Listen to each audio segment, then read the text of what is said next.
refreshing.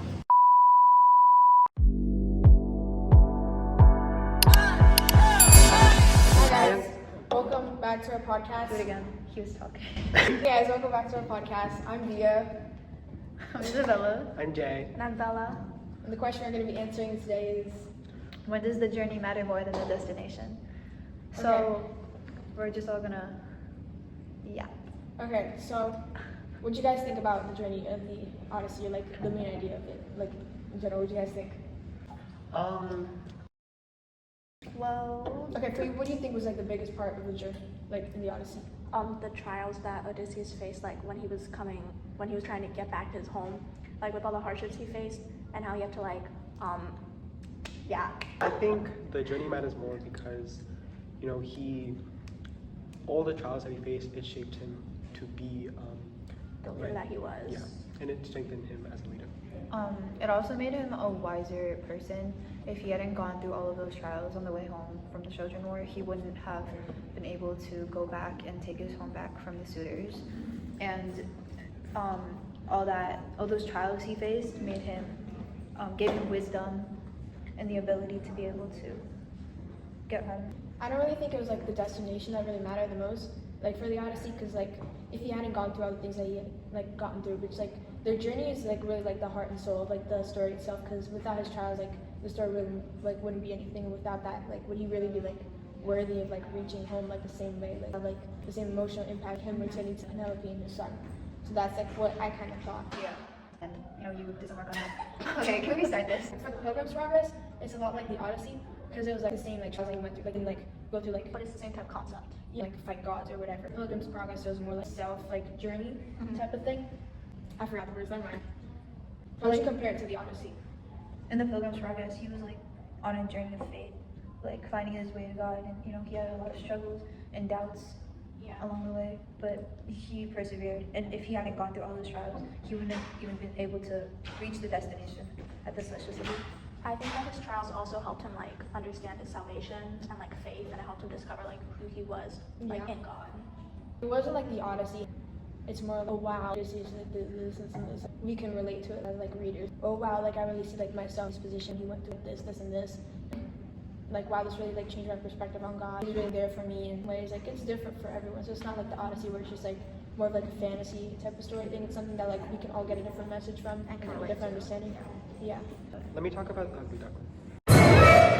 Oh, what about like the Ugly Duckling? Because I heard You you. know, like I wrote the Ugly Duckling. Like You wrote the I wrote the Ugly Duckling. Like, Okay. the Ugly Duckling. It's like Duckling. He's like with his fat face because he's like, oh, I'm so ugly. And then he goes through all this entire journey, and it's not the destination that prepares him for like ending the story. It's the journey that prepares him and shapes him into being the beautiful swan that he is. Yeah, and like the journey made him realize that he was like really beautiful and that he shouldn't like really listen to like others' opinions, and that the only opinion that really matters is his.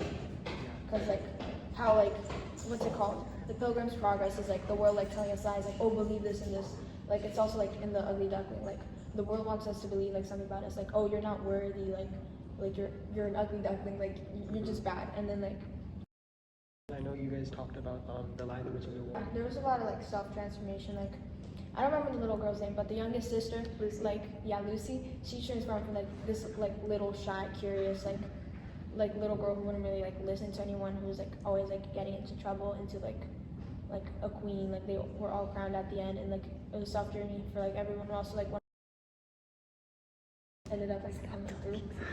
Also about that story, when Edmund first started off in the book, he was very prideful and he was self-focused, but by the end of it, he had learned to embrace his brothers and his brother and his sisters, and he became a king and became humble and found a lot of self-worth after going to the White Witch and then realizing that she was not what he was looking for. And I also think that like a lot of their maturing, like I think a lot of the reason that they were great rulers was through how they matured through the trials and adventures that they like went through during their time in Narnia. I think that also helped like play a big role in how they transformed from like young kids, very like immature and childish, to being like wise rulers, kings and queens of Narnia. Like I think that was a really big thing too. They're also like talking like a lot about like trust Mm-hmm. and like relying on one another. Because in the beginning they weren't like really like close with each other, and they wouldn't really rely on each other for things, and they would just like kind of be like all over the place. But like fighting alongside, what's the lion's name? Aslan. As in like it really helped them like come together and like overcoming the witch. And they never would have gotten there without all of those things that they endured. Yeah, and it like completely like changed everyone like as a character and like a person. And then one topic that I developed by myself, was the hero's journey. Oh yeah. Yes, and the hero's journey is just like the journey that heroes face, and it's not called the hero's destination. It's called the hero's journey for a reason, because the journey of all heroes shapes them and influences and impacts the journey.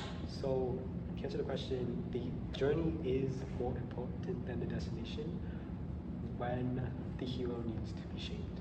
And if you have a perfect hero, then what's the point of going on a journey? But when you have a hero that needs to be shaped and needs to be fixed in a way, then the journey definitely helps with that. And without like the hardships and like trials and lessons that they've learned along the way, the destination would have felt like hollow and incomplete. It would have felt like unearned. It's also like in life, that's why we have to earn things. We can't just skip to the ending, because the part in the middle is really, really important. That's what shapes us.